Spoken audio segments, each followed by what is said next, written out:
రాజకీయ నాయకులకు లేదు, సినిమా యాక్టర్లకు లేదు, సెలబ్రిటీలకు లేదు, బ్రిటియర్లకు లేదు. నీకు దక్కింది, నీకు దక్కింది, నీకు దక్కిందా రక్షణ? యేసయ్యా నీ రక్తము చే.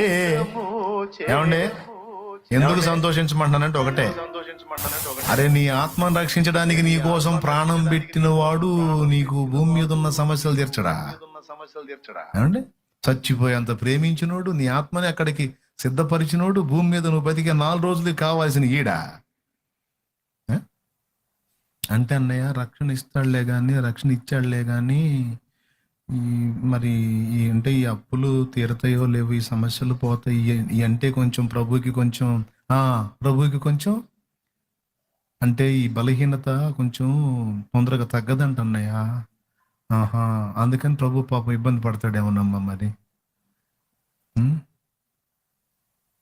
ఏమనుకోవాకండి పిచ్చి మొహం వాళ్ళారా.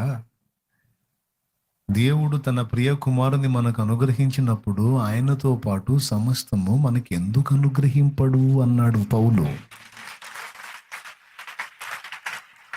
తన ప్రియ కుమారుణ్ణే నీ కోసం ఇచ్చేసినోడు. ప్రియ కుమారుడు ఎక్కువ, నీ రోగం ఎక్కువ. ప్రియ కుమారుడు ఎక్కువ, నీ స్వస్థత ఎక్కువ. ఆయన ప్రియ కుమారుడు ఎక్కువ, నీ అప్పు తీర్చడం ఎక్కువ.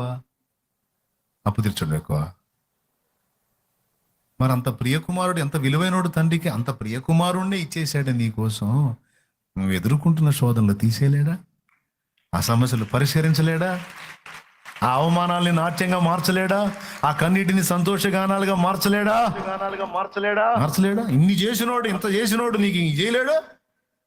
నీ విశ్వాసం సల్లంగా ఉండా. ఏం విశ్వాసం అమ్మ నీ విశ్వాసం? చెప్పాలి, గట్టిగా చెప్పాలి. ఎందుకురా నువ్వు అంత సంతోషంగా ఉన్నావంటే, ఆయన ప్రియ కుమారునే నా కోసం ఇచ్చి నన్ను నిత్య జీవానికి వారసుడిగా చేసి నా శాశ్వత లైఫ్ని గురించి, నా శాశ్వత జీవితాన్ని గురించి అంత పని చేసినోడు 4 రోజులు దానికి సాయం చేయడు. ఈ 4 రోజులు ఏడుపుకి సాయం చేయడు. ఎంతమందికి నమ్మకం ఉంది? ఎంతమందికి విశ్వాసం ఉంది? చెప్పు గట్టిగా, స్తోత్రం చెప్పు. ఉంటే చెప్పు, గట్టిగా చెప్పు. అది మరి ఇది మనసులో తీసుకుంటే ఇంకేడుపు ఉంటుందా? ఇక దరిద్ర ముఖాలు ఉంటాయా మనకి? ఎట్టుంటాయి? కళ్ళలాడుతుంటాయి, తళ మెరిసిపోతుంటాయి ముఖాలు, ఏం పూసుకోపోయినా. దేవునికి స్తోత్రం. లోకస్తులు చూడండి, అన్ని పూసుకొని కూడా ఎడుతూనే తిరుగుతూ ఉంటారు. మనం ఏం పూసుకోపోయినా సరే ఆనందం.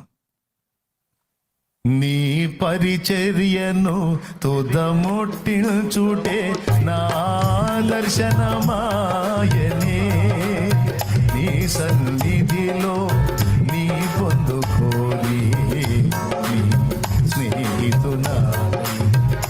నీ పరిచర్యను తుదముట్టించుటే నా దర్శనమాయనే, నా తనువందున శ్రమను సహించి నీ స్నేహితుడా. నా ధన్యత, ఓహో నా భాగ్యము, ఏమని వివరింతును,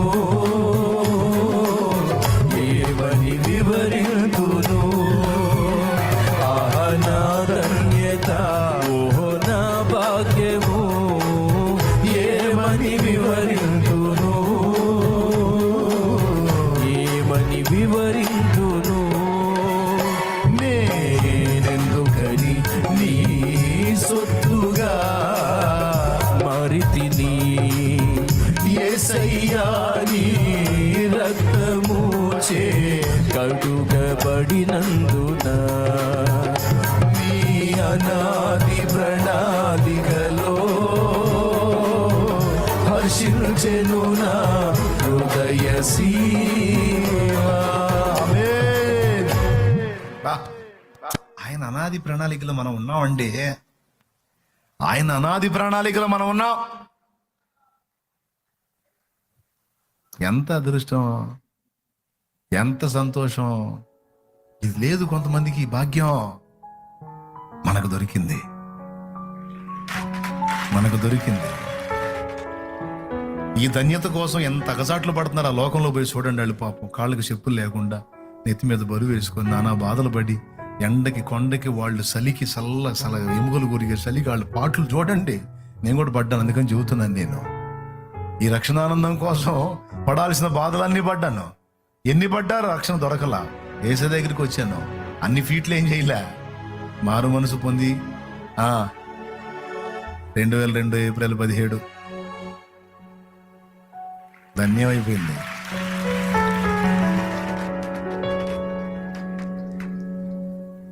ఆ రోజు స్టార్ట్ అయింది సంతోషం. అకాయ్ ఈ రోజుకు పోలా, దినదినం ఎక్కువే అవుతుంది కానీ తక్కువ కావట్లేదు. మరి ఏం చెప్పమంటారు, మరి చెప్పండి.